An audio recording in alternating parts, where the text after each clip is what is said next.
Hey, listen, this is Ramon. I'm one of the hosts of the Ignition Show. Ellis, she's been doing all the intros, all by herself. I don't mind it. I mean, I'm in Jersey. She's at HQ, so she probably ranks, and she should just do it anyhow. But it's not that I want to be on camera, but I'm just thinking every single intro, I can't get a little bit of camera time. I gotta go, because she's gonna come in soon. But man, just want a little bit. Can't give a guy just a little bit. I gotta run because she's gonna hear. Okay. I hope this is taping. I'll see you later.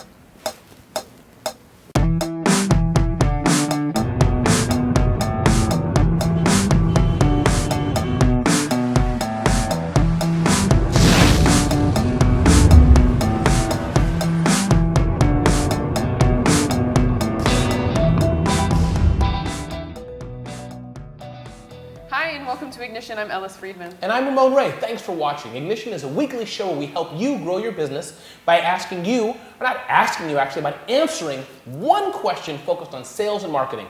And we hope you enjoyed the show. So Ellis, what is our question of the week? Our question of the week is from Ernesto. He says, I started my event planning business 4 years ago. Now I have a team of 3 other people working for me. I found that in managing and working in the business, I'm really overwhelmed and running out of time. Back when it was just me, or even me and my first employee, it was exhilarating. But now there's just not enough time to do everything. How do I manage to run a business, plan events, and stay sane?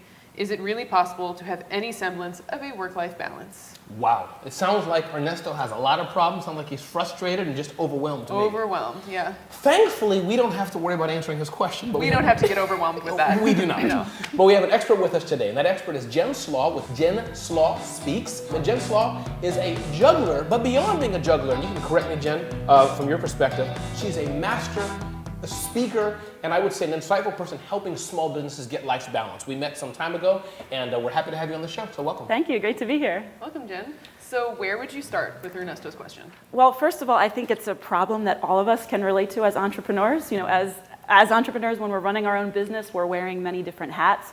We are providing a service. We may also be taking care of marketing and, you know, who knows, graphic design. So it can feel overwhelming having all these things to juggle, right? And I tend to look at balance, not necessarily looking at work-life balance as a totally even split, 50% of our time devoted to work, 50% of our time devoted to life. That's just impractical and unrealistic. But if we look at it more as finding the right proportions and juggling all the different pieces of our life, we can start to really find some semblance of balance. And so there is no balance, you're saying. In essence, that work-life balance is kind of a, not oxymoron, but or the balance is never the same for anybody. Yes. Yeah, and I think the way a lot of people think about it is unrealistic. So it's finding your own pattern, the one that will work for you based on your own priorities, and, you know, maintaining a level of focus, but also flexibility and being adaptable and being able to, you know, adjust the pattern to what works best for you. So how do you find your pattern? Well, I have a little formula that I think will be helpful for Ernesto. But first, what I thought might be fun is for us to have a little balance illustration. I brought some peacock feathers, and I'd like to have you guys stand up with me. Are you going to tickle us? And, well, maybe. Watch out. Okay, we'll see. Ramon, is this a fetish? So I'll give you each a feather. Thank you. And you're going to place the feather on the palm of your hand. Okay. You're going to look up to the top of the feather, the eye of the feather, let go, and see if you can balance the feather by focusing on the top and just moving your hand underneath it to make little adjustments. Tricky at first, right? But if you focus on the top, you'll start to get the hang of this. I don't think I'm an athlete at this. And is the goal, Jen, to be able to hold your hand still, or are you allowed to move? Is that acceptable to move Well, your no, hand? you're always making little adjustments. I see. The goal eventually is to make just subtle little adjustments. But the point is you're never perfectly still, right? If you stay perfectly still, the feather will fall. You have to adjust. You have to follow where the feather is leading you. And you can only do that by focusing on the top and staying focused, unclear on your vision. And you're saying Ernesto he has all these things in his business. Focus on maybe a few of them, or be able to adjust and to focus, but understanding that he still has a lot of these things in his business. Exactly. Got it. Oh, looking good, guys. Yeah, hey, we're experts. You can hire us. You're hired. I mean, we should keep our day jobs. With juggling, the basic building block is the single ball. So I have a nice little fun acronym for him to help him remember. We'll start with B, break it down, right? So it can be overwhelming when you have all these things to do. You have to look at, well, how can I break this down into pieces, and how can I start and take one action step at a time? So when we learn to juggle, we start with one ball. We don't start with all 3. We start with 1 and we build the skill before we move on to 2 and 3. So, if he has a huge party to plan, how can he look at one element and take one action step on that one element first? Because you'll find that most people are trying to take too much at one time instead of breaking it down. Got it. And it's important, even when juggling all these things, you can see that even though I'm juggling 3, there's only one ball in the air at a time. So my job for that split second is to focus on that one particular ball that's in the air. What's next? Excellent. So the A, ask for help. It sounds like Ernesto is off to a good start. He has a few people working with him, but really important to build a support team, even find mentors and advisors who can help you prioritize your goals, people who have done this before, don't totally reinvent the wheel, but keep the lines of communication open and really work with your team.